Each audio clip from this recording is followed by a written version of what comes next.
Welcome to Shubha's World.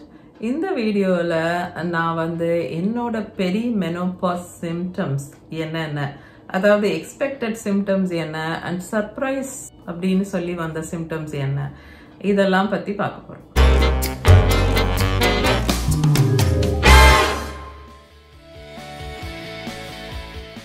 மெடிக்கலா இல்லாம more like personal levelல பேச போறோம். Disclaimer, நான் டாக்டர் இல்ல ஹெல்த் கேர் ப்ரொஃபஷனல் கிடையாது. இந்த வீடியோல நான் ஷேர் பண்றது என்னோட பர்சனல் எக்ஸ்பீரியன்ஸ், என்னோட சிம்டம்ஸ், என்னோட இந்த பெரிமெனோபாஸ் ஸ்டேஜ்ல. வீடியோட டீடைல்ஸ்க்கு போறதுக்கு முன்னாடி ஷவுட் அவுட் டைம்.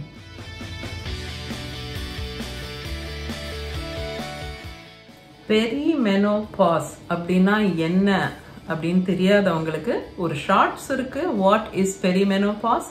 அந்த ஷார்ட்ஸ் வீடியோ வந்து நான் உங்களுக்கு டிஸ்கிரிப்ஷன் பாக்ஸ்ல லிங்க் கொடுக்குறேன், மேலையும் ஐ கார்டா கொடுக்குறேன். நீங்க அதை கிளிக் பண்ணி பெரிமெனோபாஸ் அப்படின்னா என்ன அப்படின்னு தெரிஞ்சுக்கலாம். ஓகே, இப்போ வீடியோவுக்கு வருவோம். நான் வந்து 48 almost 48 years old. Okay, very soon என்னோட பர்த்டே வருது. ஸோ அப்போ நான் 48 இயர்ஸ் ஓல்டு ஆகுறேன். அண்ட் ஃபார் த பாஸ்ட் ஒரு வருஷத்துல இருந்து ஒரு 1.5 வருஷம் முன்னாடியில இருந்தே வந்து நான் நோட்டீஸ் பண்றேன் சில சேஞ்சஸ். அண்ட் என்னோட டாக்டர் சொன்னாங்க வெரி மச் பெரிமெனோபாஸ் சிம்டம்ஸா இருக்கலாம், பிகாஸ் நீங்க அந்த ஏஜ்ல இருக்கீங்க. பெரிமெனோபாஸ் மெனோபாஸ் அப்படின்னாலே நீங்க பாத்தீங்கன்னா எல்லாரும் சொல்றது வந்து மூட் ஸ்விங்ஸ், அப்புறம் ஹாட் ஃபிளாஷஸ், நைட் ஸ்வெட்ஸ், இதெல்லாம் தான். இந்த வேர்ட்ஸ் எல்லாம் வந்து நீங்க நிறைய கேள்விப்பட்டிருப்பீங்க. But I think it is more connected to மெனோபாஸ்ன்னு நினைக்கிறேன். பட் இந்த பெரிமெனோபாஸை பொறுத்த வரைக்கும் எனக்கு பர்சனலா இந்த சிம்டம்ஸ் எதுவும் கிடையாது. ஸோ ஆக்சுவலா நீங்க பாத்தீங்கன்னா பெரிமெனோபாஸ்க்குன்னு கூட டிப்பிக்கலா எல்லாருக்கும் இந்த சிம்டம்ஸ் இருக்கும் அப்படின்னு கிடையாது. எப்படி பிரெக்னன்சில சில பேருக்கு எந்த சிம்டம்ஸும் இருக்காது, சில பேருக்கு எல்லா சிம்டம்ஸும் இருக்கும், சில பேருக்கு சில சிம்டம்ஸ் இருக்கும். அந்த மாதிரி ஒவ்வொருத்தரும் வந்து டிஃப்ரெண்ட் அண்ட் ஒருத்தருக்கும் வந்து சிம்டம்ஸ் டிஃப்ரெண்டா இருக்கும். சில பேருக்கு எந்த சிம்டம்ஸுமே இல்லாம ரொம்ப ஸ்மூத் ரைடா இருக்கலாம். அண்ட் அவங்க பாட்டுல வேலையை பார்த்துட்டு அவங்களோட ஒர்க்கை பண்ணிட்டு அவங்களோட ரூட்டீனை டெய்லி கேரி அவுட் பண்ணிட்டே இருப்பாங்க. அண்ட் சடனா வந்து பீரியட்ஸ் ஸ்பேஸ் அவுட் ஆயிடுச்சு, 3 மாசம் ஆச்சு, 6 மாசம் ஆயிடுச்சு, 1 வருஷம் ஆயிடுச்சுன்னா நீங்க வந்து மெனோபாஸ்க்கு போயிட்டீங்கன்னு அர்த்தம், ரைட்?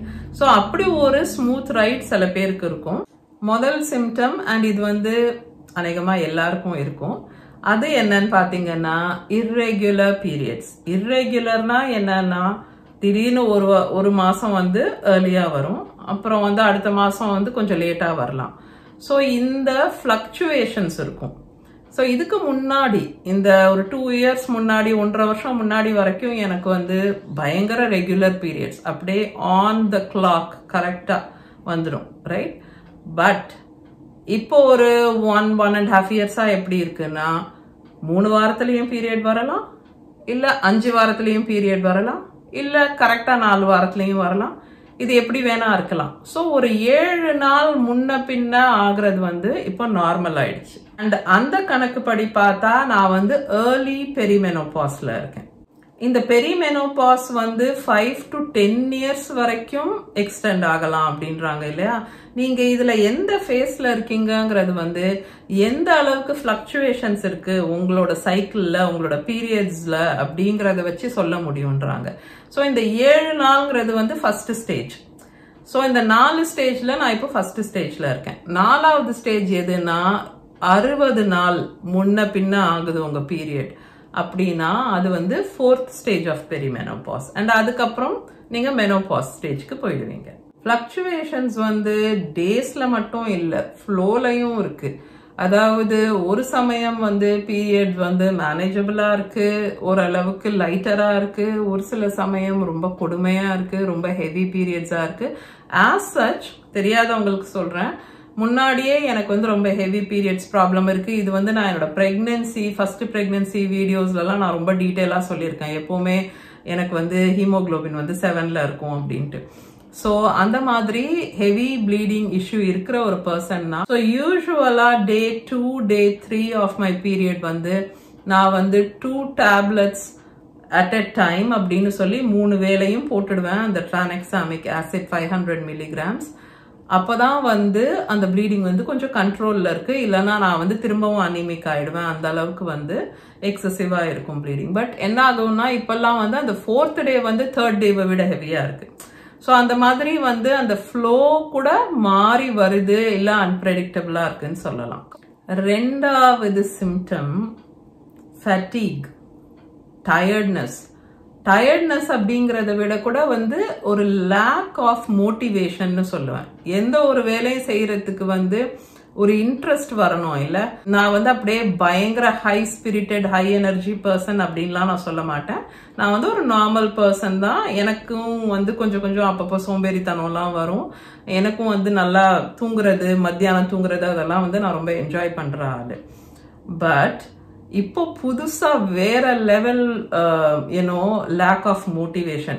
இந்த ஒரு வேலையை செய்யணும் அப்படிங்கறது வந்து அப்படியே நாள் கணக்குல இல்ல வார கணக்குல தள்ளி போயிடுது. எப்படின்னா எனக்கே வந்து சொல்லும் போது சிரிப்பு தான் வருது. இப்போ ஒரு ஷாப்பிங் போயிட்டு வரேன் வச்சுக்கோங்களேன். முதல்ல எனக்கு ஷாப்பிங் ரொம்ப பிடிக்கும். முன்னெல்லாம் வந்து சான்ஸ் கிடைச்சா போய் ஷாப்பிங் போயிட்டு மணிக்கணக்கா சுத்திட்டு வருவேன் நானு. பட் இப்பெல்லாம் அந்த ஷாப்பிங்க்கு கிளம்புறதே வந்து ஒரு வேலை மாதிரி இருக்கு. அப்படி போயிட்டு கொஞ்சம் ஷாப் பண்ணிட்டு வந்துட்டோம்னா கூட அது அப்படியே அந்த பேக்கோட அப்படியே உட்கார்ந்துட்டு இருக்கு. அதை வந்து எடுத்து வைக்கிறதுக்கு கூட வேற வழி இல்ல. அது வேணுங்கும் போதுதான் அதை வந்து வெளியே எடுக்கிறோம் அந்த பேக்கை விட்டு. அந்த லெவல்ல வந்து இருக்கு. ஸோ அது வந்து புதுசு எனக்கு. 3வது சிம்டம் பிரெயின் ஃபாக். பிரெயின் ஃபாக்னா என்னன்னா ஞாபக மறதி. ஞாபக மறதிங்கிறது வந்து யூஸ்வலா இருக்கிற ஞாபக மறதிகள் வேற. சில பேருக்கு வந்து பேருங்க ஞாபகம் இருக்காது, சில பேருக்கு யார் பர்த்டேவும் ஞாபகம் இருக்காது. அது எனக்கும் அப்படிதான், யார் பர்த்டேவும் ஞாபகம் இருக்காது. இந்த பிரெயின் ஃபாக் எப்படின்னா நீங்க ஒரு வேலை செய்யறதுக்கு போறீங்க, ஆனா அது எதுக்கு போனீங்கிறதே மறந்துடும் பாருங்க. அதுதான் பிரெயின் ஃபாக்னு சொல்றோம். திடீர்னு வந்து ஃபாக்னா என்ன, பனி மூட்டம், ரைட்? எதுவுமே கிளியரா தெரியாது, ரைட்? பனியில அந்த மாதிரி. சோ வந்து நீங்க எதுக்கு போனீங்க அப்படிங்கறதையே அந்த மொமெண்ட்ல வந்து நீங்க வந்து மறந்துட்டு யோசிக்கிறீங்க அப்படின்னா அதுதான் வந்து பிரெயின் ஃபாக் அப்படின்னு சொல்றாங்க. இது வந்து நான் எப்ப நோட்டீஸ் பண்றேன் அப்படின்னா, க்ரோசரி ஷாப்பிங் பண்றதுக்கு இந்த ஒரு பொருள் வீட்டுல இல்லவே இல்லை. ஃபார் எக்ஸாம்பிள் இப்போ வந்து தேங்காய் இல்லாம சமைக்கவே முடியாது. எங்க வீட்டுல டெய்லி தேங்காய் வந்து யூஸ்ல இருக்கும். ஸோ தேங்காய் இல்லை, தேங்காய் வாங்குறதுக்குன்ட்டு போவேன் கடைக்கு கிளம்பி. அது கூட இந்த சாமான் வாங்கிடலான்னு ஒரு 4 சாமான் இருக்கும்ல, அதெல்லாம் லிஸ்ட்ல எழுதிட்டு போறேன்னு வச்சுக்கோங்க. அந்த 4 சாமானை வாங்கிட்டு அந்த தேங்காவை விட்டுட்டு வந்திருக்கேன். ஆல்சோ செக் அவுட்க்கு போறதுக்கு முன்னாடி நான் ஒரு தடவை பார்ப்பேன், நம்ம லிஸ்ட் எழுதுறோமே இதெல்லாம் வாங்கிட்டோமான்னு. அப்படி பார்த்து கூட அதை எடுக்காம வேற எதையோ எடுத்துட்டு நேரா செக் அவுட் பண்ணிட்டு வந்திருக்கேன். இதெல்லாம் வந்து எனக்கு புதுசா இருக்கு ஆக்சுவலி. நெக்ஸ்ட் பாயிண்ட், என்னோட வே ஆஃப் ரியாக்ஷன் வந்து டிஃப்ரெண்ட் ஆயிடுச்சு. இப்போ வந்து நான் ஒரு விஷயத்துக்கு நான் எப்படி ரியாக்ட் பண்ணுவேன் அப்படிங்கறது வந்து எனக்கே தெரியல. ஸோ ஒரு சமயம் நான் வந்து ஒரு சீரியஸான விஷயத்த ரொம்ப கூலா ஹேண்டில் பண்றேன். அப்புறம் சில சமயம் வந்து ஒரு சிம்பிளான விஷயத்துக்கு கொஞ்சம் அதிகமா ரியாக்ட் பண்ணிட்டு கொஞ்சம் அதிகமா தான் ரியாக்ட் பண்ணிட்டோமோ அப்படின்னு நினைக்கிறேன். ஸோ அந்த மாதிரி என்னோட கண்ட்ரோல்ல இல்லை எந்த விஷயத்துக்கு நான் எப்படி ரியாக்ட் பண்றேன் அப்படிங்கிறது. அண்ட் அது என்னோட யூஸ்வல் டைப் மாதிரியும் இல்லை. Next, sleep. ரொம்ப நல்லா தூங்குறேன், ரொம்ப சந்தோஷம். ஆக்சுவலி வந்து டிஸ்டர்பன்ஸ் இருக்கும், ஹார்ட் ஃபிளாஷ் இருக்கும், நைட் ஸ்வெட் இருக்கும்லாம் வேற பயமுறுத்திட்டு இருந்தாங்களா. நான் வந்து இப்ப என்ன நோட்டீஸ் பண்றேன்னா, நான் நல்லா தூங்குறேன். மத்தியானமும் சரி அப்படி ஒரு தூக்கம் வருது, என்னால கண்ட்ரோலே பண்ண முடியாது. கொஞ்ச நேரமாவது தூங்கிடுவேன். அண்ட் லேட்டா தூங்கிருந்தா கூட ஆன் வீக்கெண்ட்ஸ் ஆர் சம்திங் எனக்கு திரும்ப நைட்டு தூக்கம் வந்துடுது. நைட் நான் எழுந்து வாஷ்ரூம் யூஸ் பண்ண எழுந்துட்டா கூட திரும்ப வந்து படுத்தோன்னே திரும்ப தூங்கிடுறேன். ஸோ நல்ல தூக்கம் இருக்கு. அண்ட் நிறைய ஹவர்ஸ் தூங்குறேன். Next, skin changes. Skin changes ஆகட்டும், ஹேர் சேஞ்சஸ் ஆகட்டும், அது கொஞ்சம் எப்பவுமே கொஞ்சம் ப்ராப்ளமேட்டிக் தான். அதாவது ஹேர் சேஞ்சஸ்ன்னு சொல்லும்போது கொஞ்சம் ஹேர் ஃபால் அதிகமா இருக்க மாதிரி இருக்கும், அதுக்கப்புறம் கொஞ்சம் கண்ட்ரோல்ல இருக்க மாதிரி இருக்கும். எப்ப பாரு பேபி ஹேர் இருக்கும் எனக்கு. ஸோ அது சொல்றாங்க பெரிய மெனோபாசல் ஹேர் லாஸ் வந்து காமன், மெனோபாசல் ஹேர் லாஸ்னு கூட ஒன்று இருக்குன்றாங்க. But so far it is not bad.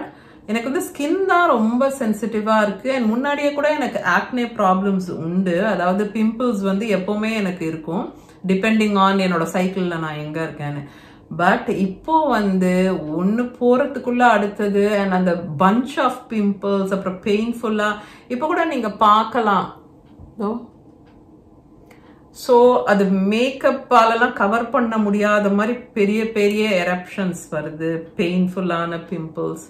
So skin வந்து ரொம்ப சென்சிட்டிவாக இருக்கு.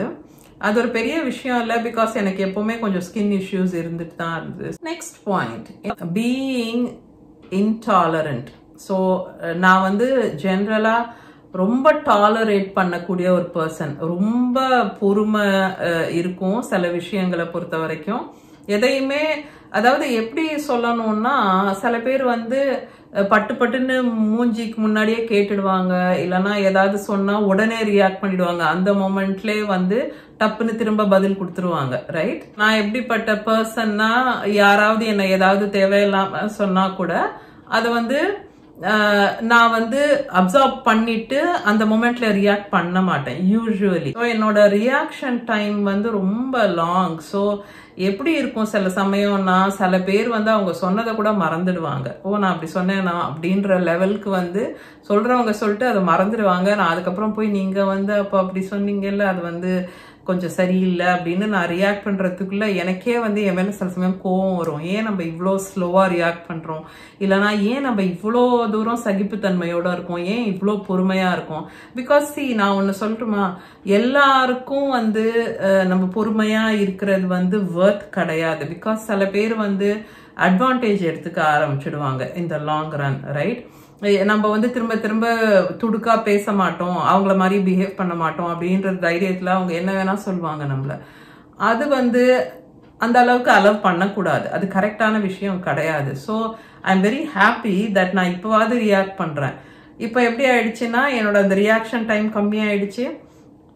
So at least by the end of the day or in that moment itself, நிறைய நேரம் இப்போ வந்து நான் அந்த மொமெண்ட்லேயே சொல்லிடுறேன், நோ இது சரியில்லை.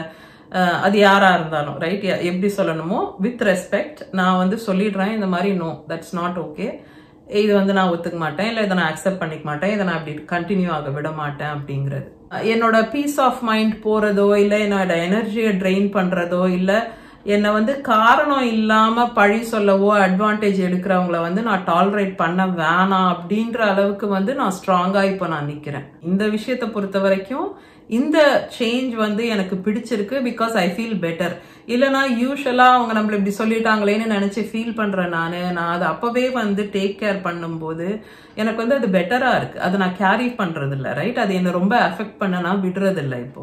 ஸோ அது வந்து ஒரு விதத்துல ஒரு நல்ல விஷயம் தான், ஒரு நல்ல ஒரு சேஞ்ச். ஆர் மேபி நான் வந்து இன்னும் கொஞ்சம் மெச்சூர் ஆகுறேன், எனக்கு இன்னும் கொஞ்சம் விஸ்டம் வருது, அப்படி கூட இதை எடுத்துக்கலாம். Maybe this is not a symptom, maybe எனக்கு இப்போதான் வந்து அந்த அளவுக்கு வந்து ஒரு மெச்சூரிட்டி வந்திருக்கு அப்படின்னு கூட நம்ம இதை எடுத்துக்கலாம்.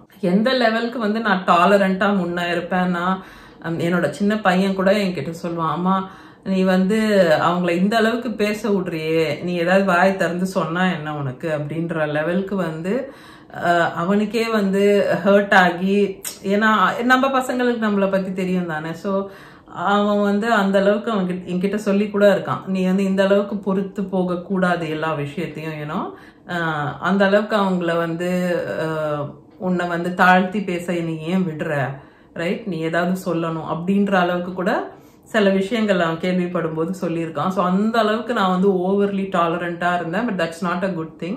இப்போ வந்து இருக்கிற சேஞ்ச் வந்து positive change. I deserve this or I don't deserve this அப்படிங்கிற மாதிரி அந்த கிளியர் பவுண்டரிஸ் செட் பண்ணிட்டு, உங்களோட செல்ஃப் ரெஸ்பெக்ட் எஃபெக்ட் ஆகாத மாதிரி, உங்க மென்டல் ஹெல்த் எஃபெக்ட் ஆகாத மாதிரி நீங்க பாத்துக்கிறது ரொம்ப முக்கியம்.